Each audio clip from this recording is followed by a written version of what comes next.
કેશોદના જૂના પ્લોટમાં આવેલ સ્વામિનારાયણ મંદિરમાં પાટોત્સવ ઉજવાયો। સર્વ અવતારી ભગવાન શ્રી સ્વામિનારાયણની અસીમ કૃપા તથા પરમ પૂજ્ય 1008 આચાર્ય અજેન્દ્ર પ્રસાદજી મહારાજ તથા પરમ પૂજ્ય 108 ભાવિ આચાર્ય શ્રી નુગનેત્ર પ્રસાદજીના રૂડા આશીર્વાદથી કેશોદ સ્વામિનારાયણ મંદિરમાં બિરાજતા શ્રી ઘનશ્યામ મહારાજનો 36મો વાર્ષિક પાટોત્સવ આજરોજ ધામધૂમથી ઉજવવામાં આવ્યો હતો।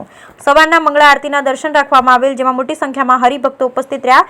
ત્યારબાદ ભગવાન ઘનશ્યામ મહારાજને અભિષેક, દૂધ, પંચામૃત, મધ વગેરે દ્વારા કરવામાં આવેલ। ત્યારબાદ ધૂન, ભજન, કીર્તન રાખવામાં આવેલ। બપોરે 12 વાગ્યે અન્નકૂટ દર્શન, જેમાં ભગવાનને 56 ભોગ ધરાવવામાં આવ્યા હતા। ત્યારબાદ મહાઆરતી બાદ મહિલા મંદિર તેમજ મુખ્ય મંદિરમાં રાખવામાં આવેલ, જેમાં મોટી સંખ્યામાં હરિભક્તો, બહેનો તથા ભાઈઓએ દર્શનનો લાભ લીધો। મહાઆરતી બાદ મોટી સંખ્યામાં હરિભક્તો તેમજ અન્ય ભક્તોએ મહાપ્રસાદ લીધો હતો।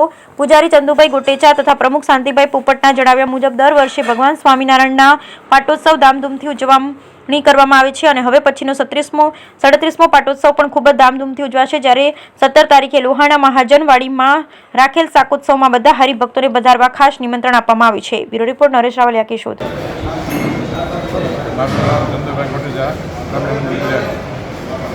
આજે ઘનશ્યામ મહારાજનો 137મો પાટોત્સવ અતિ ધામથી ઉજવાયો છે। અભિષેક, આરતી તથા ખૂબ ઘણા ભક્તોએ એનો લાભ લીધો છે અને મહારાજ પાસે આજે માગવાનું હોય, કારણ કે મહારાજ આજે આપણને દાન દેવા આવ્યા છે, એનો જન્મદિવસ બધે એટલે પાછી આપે ને એટલે ખૂબ હરિભક્તોએ લાભ લીધો। મહારાજને માગે, હે મહારાજ અમને સર્વને શુદ્ધિ આપજો અને સત્સંગમાં બિંદ જાય અને ધર્મનું સ્થાન છપાય એવી તમારા ચરણોમાં અમારા અને હરિભક્તોની પ્રાર્થના એટલું કહી અને અમારે ખૂબ ખૂબ સહકાર છે। એ મહિલા મંડળ પણ અતિશય અનુકૂળ અતિશય બાદ મહેનત કરી અને ખૂબ ખૂબ એની મહેનત છે। ભગવાન સૌને સુખ્યા કરે કે ભગવાન સૌના પ્રાર્થના સત્સંગમાં છે।